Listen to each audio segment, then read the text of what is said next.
आज्ञा एबे आमे उपस्थित अछु आम निज गाँ मो माटी मो पितांको जन्मभूमि एवं मो कर्मभूमि रे गड़ रोडंगर पवित्र माटी रे मो इष्ट देवी माँ कनक दुर्गा पाखरे नतमस्तक होई तांको आशीर्वाद भिक्षा करी एबे आमे घर बाहरी छु गोटे शोभा यात्रा करी नामांकन दाखिल करबा को जाउछु।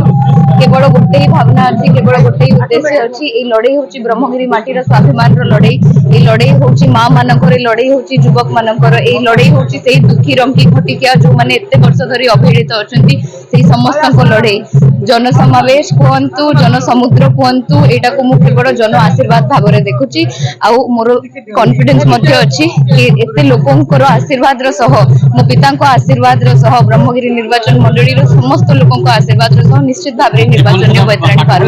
अनुभूति आगे देखंतु बहुत ही भावनात्मक लागुची 7 वर्षर ये यात्रा थिला